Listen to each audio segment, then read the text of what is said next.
Attention, the following video is going to totally kick ass. If you enjoy any of it or have a large, please click the sub and like button below. Enjoy. Being healthy. For the win. Sonic is my Jesus baby, no Christ, homo. slime, this is an intro.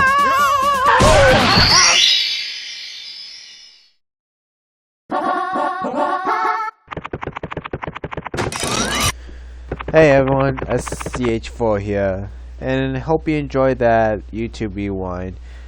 So me and my friends, SGM4 and Fennec, are going to be reacting to the Forever Purge 2021 Kill Count by Dead Meat. Watch the original video first, subscribe to Dead Meat, subscribe down below right here, ring that bell button, and without further ado, let's get started. 3, 2, 1, let's go. Oh shoot, hold on. Howdy y'all, and welcome to the Kill Count, where we tally up the victims in all our favorite horror movies. I'm James H. and just a What the reminder, hell? this will be the last Kill Count I host until summer 2022. For more info, watch the schedule video, and summer, don't worry, huh? Zoran's going to be bringing you Tremors Kill Count starting in 2 weeks. Today though, I'm looking at the Forever Purge, the 5th film in the franchise, released in 2021. The Purge series began with a simple home invasion film following a wealthy family. The next few sequels wisely moved the focus to the streets, giving us more action and following characters who had less means to survive. The last installment before this one was 2018's The First Purge, a prequel set in 2017 showing how and why the Purge was started. The new Founding Fathers of America, an extremist political party, instated the 12 hours of lawlessness to kill off poor people and keep the plebes fighting amongst themselves. Decades later, in the Purge election year, candidate Charlie Roan won the 2040 election on an anti-Purge platform. That movie ended with her government ending the Purge, but now it's 8 years Nice. later, in 2048, and the NFFA has been voted back into office. The Forever Purge, like the rest of the series, is a political action horror film that revels in hot-button issues.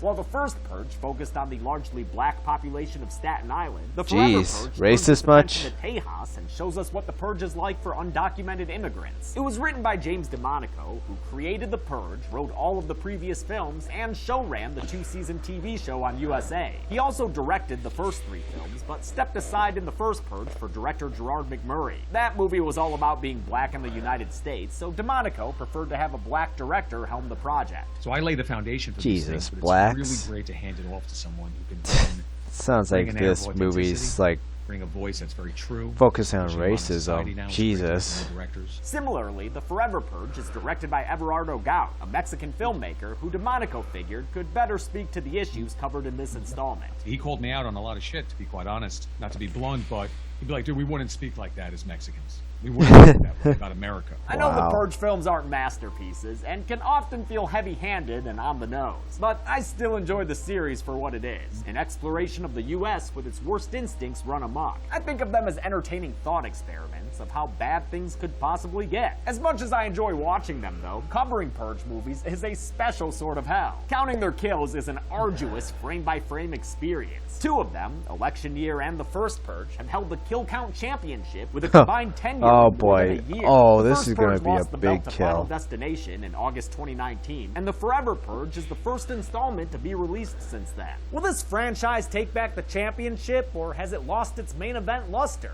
Let's find out and get to the kills. Oh boy, here we go. The movie begins in Mexico, right by the border wall. Juan and Adela pay for tickets aboard the Underground Express, which pops them out into the US of A. An opening credits sequence positions the country. 8 years after Charlie Roan like a won little for election comic. and got rid of the Purge, the new Founding Fathers are voted back into office, which is totally believable to me. Americans always be trying to find that greener grass. The NFFA immediately announces a return of the title card. 10 months later, Dun, dun, it's dun. Purge Eve across America. Juan has gotten a job on Tucker Ranch in Texas, naming wild horses like a true blue cowboy. One, two. He's got it looking like a little Lucy cat. Isn't that right, my little princess? Juan's especial equestrian experience makes Dylan Tucker jelly, because he's the wealthy son of the wealthy ranch owner, and he wants to be head honcho. Also, dude's probably a little racist. I don't even know if I want our kids speaking Spanish in this house. Yeah, not like knowing a second language ever helped anyone. Adela's That's also it. done well for Next herself, racist running a kitchen I for her hear, boss I am Darius. jumping She's proud of the life. Yeah, she lives with no Juan. racism, Wants to make sure they please, assimilate. no. Please, where are we? You need to practice your English. When in Rome. When in America. Adela's played by Mexican actress Ana de la Reguera, who was recently in Army of the Dead. Her husband Juan is played by Mexican actor Tenoch Huerta, who is real scary as a drug lord, and tigers are not afraid. Caleb Tucker gives his employees a Purge protection bonus and tells Juan he's doing a great job. Juan's like, cool, but maybe make your son less racist? I know that a lot of people feel that way, but I'm not sure that's the case with Dylan. He's a very proud man. You went up to him yesterday. You're a damn fine cowboy, Juan. Caleb's nice and all, but I think he represents people who make excuses when their friends Tell me and when family there's are another racist. It's not racism, subtle, because but that'll be of the course, key for Purge me to movies leave. never are. The money's nothing but a way for these people to keep us alive so they can continue using our slave labor for nothing more than that. Yeah, there's some class stuff going on here too, but that comes part and parcel with the Purge. Purge night arrives, and with 12 lawless hours ahead of them, everybody prepares as best they can. The rich bunker down in their beautiful homes, much like the family in the first film, while the less well-off have to look out for each other. Juan and Adela are taken to a safe place by Titi, a fellow Mexican rancher who Insert works with my Juan. Nerf This place has got Bam armed Bam guards, rifle, música being an norteña, actual and bomb-ass Bam Bam comida. rifle. Tag me in, coach! The Purge kicks off with the usual service announcement, broadcast bilingually. Of followed by course. those iconic Purge sirens. Yeah, there you go. The fucking sirens. May And God we're be off. with you Oh all. boy, here I go counting again. Let's start with 12. A guy beaten to death, a guy stabbed to death, 2 shootout casualties, a motorcycle anchor, people Damn. killed by a firing squad, and 1 dude lying there dead in a mask. Just to note, all these kills were also featured in the first Purge, where they were seen on a bunch of monitors being watched by Marissa Tomei. I debated whether or not I should include them in this kill count too, but fuck it. Counting there them been twice makes racism just as much already? sense as them showing up So twice in this these is movies, like especially when the two using movies recycled take place footage, 30 okay. years apart. Juan and Adela have a chat about home. He says their home is Mexico, Dude, while that's she very loves racist America's already. America multiculturalism. is Mexico. America is Africa. America is Italia. We can take it all. We can learn it all.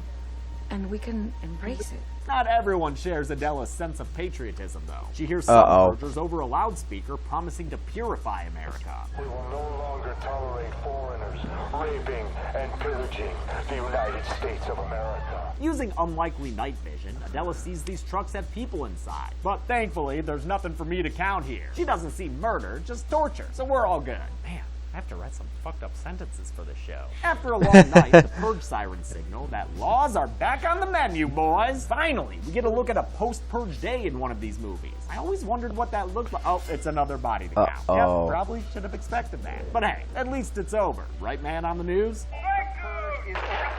Oh Shit, that kill was shoot. actually super disturbing, and not just because it means my counting isn't done. As this movie's title hinted at, this Purge is going into overtime, baby. Oh, Dylan damn, and Adela that both find makeup. themselves targets. Him Oh, by the no. ripest, tootinest cowboys you've ever seen, and her by some people in bunny masks who get her in a jigsaw-like trap. Blast, Looks like blast, by the Tiffany bunnies from, once more. Adela is saved by Anka. Darius, who beats Animal up these Crossing. plain-spoken rabbits. You're gonna fucking die. You're all gonna die. Yeah, but actually no. You are the one who is going to die, dude! You and your harebrained friend, after Adela and Darius... Thing get 1, into thing it. 2. What is this? Bunny The Purgers Cat in the named Hat? Thing 1 and Thing 2 were outfitted with their masks and metal aprons by costume designer Leah Butler. This was Butler's first Purge film, and her job was extra difficult. Not only was this the first Purge movie where creator James DeMonico didn't help design the masks, this was also the first Purge film set mostly during the daytime, which meant all the costumes and masks would be seen in greater detail. While I do miss the neon lights so prevalent in the other films, there's plenty of good stuff in this one too, like the makeup on the demon cowboys. Cops roll up and arrest Adela and Darius for killing outside of Purge hours. They don't listen to their claims of self-defense. Sorry, Adela, this is Nacho Land of the Libre like you thought it was. They're putting a paddy wagon next to a literal Nazi and some giggling chick who,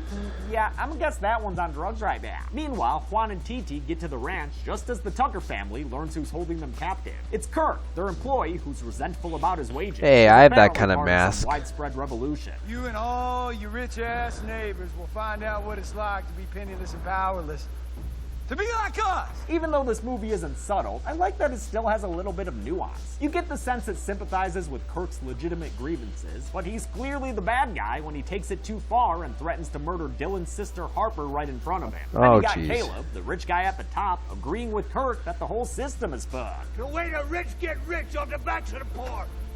The way it's been ever since we robbed this land from the Native Americans. He says purging won't help anything, since it just plays into the hands of the people in power. Maybe listen to him, Kirk. Dude's lived through 2 Halloween movies. He doesn't live through this movie, though. Kirk shoots him in the head, point blank in front of his family. TT and John come out guns a-blazing, and the resulting firefight between the sides kills 3 of Kirk's guys and Kirk himself. Damn you, Kirk! With more of Kirk's asshole squad on the way, the survivors have to flee inside a semi-truck. They see that the ever-after purge is going on everywhere, which of course means I've got some background bodies to count. Just 4 in these shots.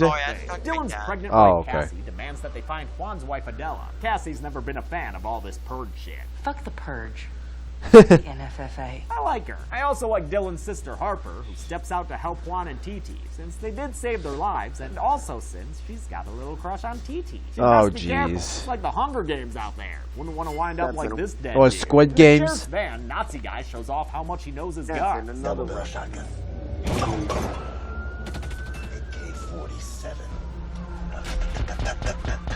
I'll admit, I'm a little jealous of his gun knowledge. But hey, at least I'm not a Nazi. Someone shoots the van with a rocket launcher, or whatever its proper name is, and the crash kills the 2 cops driving, as well as the giggly, wriggly, forever purged cheerleader. At the semi, Dylan and Cassie have to fend off a couple of purgers who look like Pakalika from the Cottonmouth Kings. Rest in peace. Also R.I.P. these two. What Dylan the hell? One of them and smashes the other with a frickin' sledgehammer. 2 kills ain't that big a deal, though, compared to the 25 bodies I see here littered around in an overhead shot of the sheriff's van. Nazi guy survived the crash and threatens Adela sexually, but she and Darius fight him off, and he's killed when Darius breaks his neck. The doors open up, shit. Juan is here, so everybody's all together now. Except for Darius, who says he needs to find his family and forever exits this movie. Also not coming along in the semi are 2 dudes who get shot. One by Cassie after running in and yelling, "Forever burn!"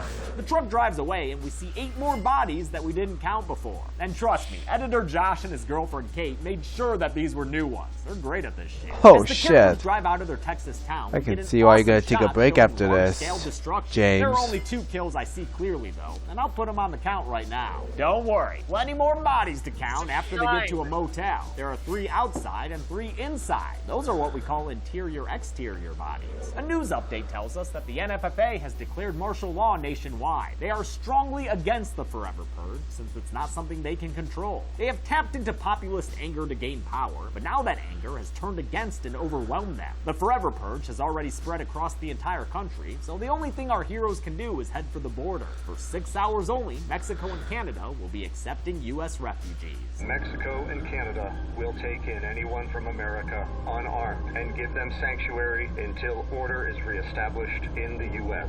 That means it's time to go to Mexico. How's that make you feel, Dylan? While the others sleep, Juan has a conversation with Dylan, who sits there looking exactly like the Chad meme. Dylan doesn't think he's racist. But I will say I don't understand your culture just like you don't understand mine. Okay. I don't think white people any better, worse Whoa, than anybody racist. Well, hey, that's good. We should all just stick with our own. Just leave each other alone. That's starting to sound a little segregationist. They Yeah. see ever after What the purgers on fudge? the way to the border, which of course gives us another background body to count. Harper figures out a way to get rid of them, just like a true detective. All it takes is a pledge of allegiance to purify America. They arrive in El Paso with 3 hours left to get out of the country. The city's a war zone between the military and Forever Purgers, and I see 4 bodies or kills in this overhead shot that I can count. One of them weirdly cartoonish. What was even going on there? So many There's a bodies. long one take that shows all our characters Yeah, I sitting in the know. semi, then reveals that So their way many forward is snacks, tough, so they're gonna little have to get out and time. run. They pass a few bodies in the alleys of El Paso, occasionally adding a few kills to the pile themselves. Alright, y'all, the numbers don't need any help in this one, okay? The lengthy one take continues. and we see Ooh. 5 more kills and or bodies as they move out onto the street and slowly fight their way across it. Without cutting, the shot then follows them through a diner where another 3 bodies can be seen and added to our list. The counting's kind of taken over this part of the script, but I have to reiterate how much I love this long oneer, which goes on for nearly 2.5 minutes with only one hidden cut I could find during an explosion. The shot gives such an epic sense of scale and action, which is true for this Purge installment as a whole. Despite its modest budget, the Forever Purge feels big. For the one take, the streets of El Paso were played by the backlot at Universal Studios. In fact, whenever you see the expansive desert shots, it's usually California rather than Texas or Mexico. The oneer on the Universal lot required a lot of coordination between the actors, the effects team, and the cam ops who would have to hand off cameras mid-shot and try not to trip over anything. In the end, everyone was very happy with how it turned out. That was fucking amazing.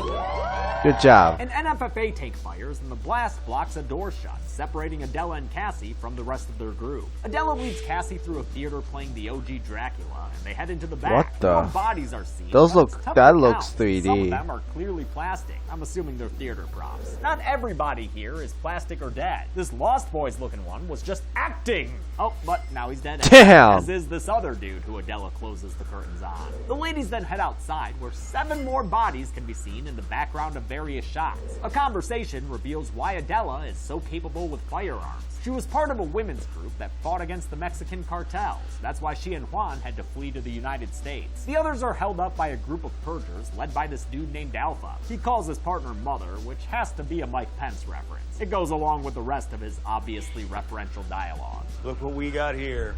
Couple of bad hombres. Bizarro Brian Danielson tells his white captives to kill their Mexican friends. And when they refuse, Mother puts a bullet in TT's gun. Oh, shit. TT was a real good chapo. He and Harper have this whole peanut butter and jelly thing going on. The NFFA comes to the rescue, which, just by me saying that, you know things are fucked up. The fight begets 6 kills on both sides, with the last of those 6 being Mother, whom Juan shoots in the face with her own gun. The protags flee while Alpha whines, and an RPG kills 3 more cops and 1 more purger. I think Oof. Alpha survives the bout and ends the scene walking away all pissed. Adela tells Cassie she can get them to safety. They just need to follow Roses wherever they goes is. It's a symbol that Mexicans use to help each other as they learned on their very first day in America. This reminds me of similar real-life things like the Green Book, which helped Black Americans travel safely through the Jim Crow South. The Roses lead them to a group of people willing to help, and since Juan also followed the Roses, they find their spouses safe and sound. Military bases in El Paso have been destroyed by insider attacks, so the NFFA is pulling out and calling the city a lost cause. Mexico responds by closing their El Paso crossing point, leaving everyone on the U.S. side vulnerable to purgers. One woman takes charge and says they might be able to escape just yet and avoid becoming dead bodies on the street, like the one I see here that I'll add to the count. The survivors will be getting help from Thiago Aro, an anti-purge activist who's popped up a few times throughout the movie. He's played by Zahn McClarnon, last seen on the kill count as the Scary Crow Daddy and Dr. Sleep. Here, he's a much more helpful man and leads the survivors towards a desert crossing spot as the sun rises. Wow. The tribe has lived right on the border of the U.S. and Mexico for centuries.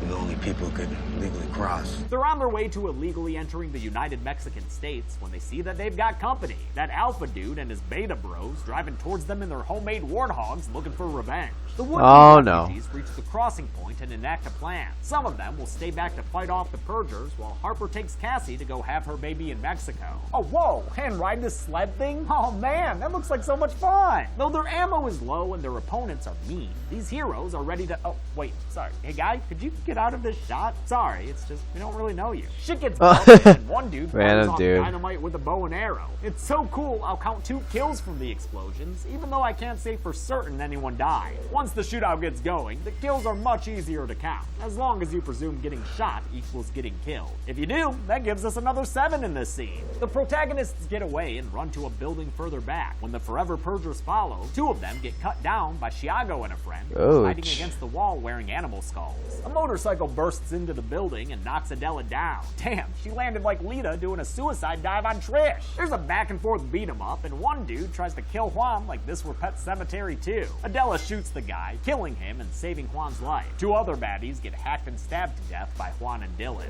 Adela is yoinked out the window by Alpha, and that moves the action back outside. While the American migrants flee for the border and the cowboys chase after Alpha, 5 of Alpha's Forever Purgers are killed in various ways. Stabbings, beatings, arrow shots. One dude dies with an unironic Wilhelm scream.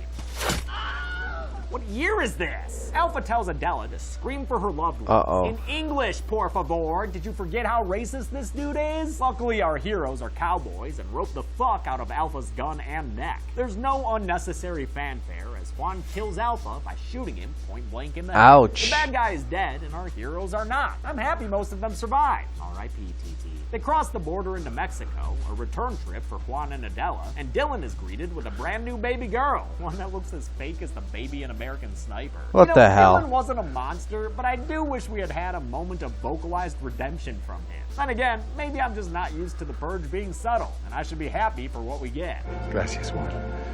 Muchas gracias, Adela. Dad. The movie ends with a bunch of shots showing the United States on fire. News broadcasts say the NFFA done fucked itself. And they also mention anti-Purge resistance rising up. That gives us a sliver of hope for the country, and a heaping of hope for another Purge movie. How many kills and dead bodies did we count sifting through the Forever Purge? Let's find out and get to the numbers. Giddy up! Get along, little meaties!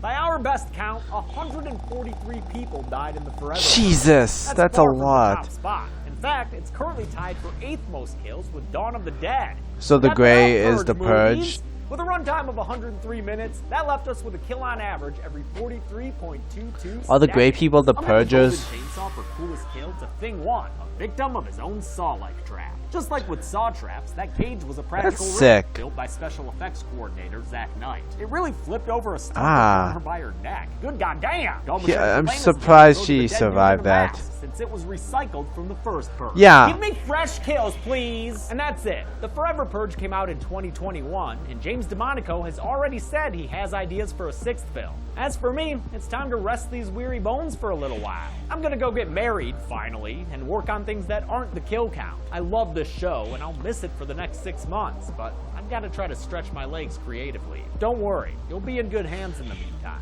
Until we meet again, I'm James A. Janice. Bye, James.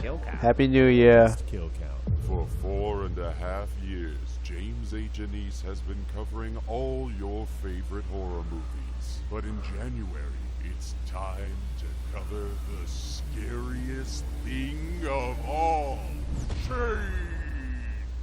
Hi. Zorga Voyage takes over the kill count to bring you the entire Tremors franchise. Yay. Starting with the only one released theatrically, Tremors. What the hell? This Tremors looks is the story of interesting. two good old boys named Val and Earl who decide to leave their shitty jobs just one damn day too late. What the hell's going on? I mean, what the hell is going on? A box office bomb that became a cult classic thanks to lovable characters. I'm a victim of circumstance. I thought you called your pecker. Quotable lines. We killed it. Fuck you! And the best damn practical What effects the this hell? side of the June. Broke into the wrong goddamn rec room, didn't you, you bastard? So get your head out of the sand. And this week, watch Tremors. Then on Friday, January 14th, join temporary host Imagine if it was the 13th. Goddamn monster. Tremors can currently be watched on the pictured streaming platforms. Debbie always recommends you watch the movie for yourself before its kill count. It's the only way to have your own properly informed opinion. Kill counts are never meant to replace the experience of watching a film. Hey everybody, thanks a lot for watching this kill count. This feels really weird to be filming the last kill count that I'm gonna film for months. I don't know how to describe it. It feels like a weight is being lifted off of me, but also I'm really scared. I don't know, this is probably the biggest risk or chance that I've taken since leaving my job to do this full time. That worked out well, so, you know, fingers crossed that this doesn't blow up in my face. Make sure you check out those Tremors kill counts, because don't worry, I've read through the scripts and they're really good stuff. But for now, Happy New Year. Be good people. I will. Alright hope. guys, don't forget to watch the video in the description below and subscribe to Dead Meat and subscribe to my channel, ring that bell and press the like button and subscribe to my friend Zach, and I'll see you guys in this video. Bye everyone. Alright guys, I hope you enjoyed the video. Happy New Year's.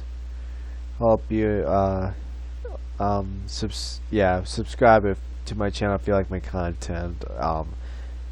I'll see you all later. Peace. Stay healthy for the win.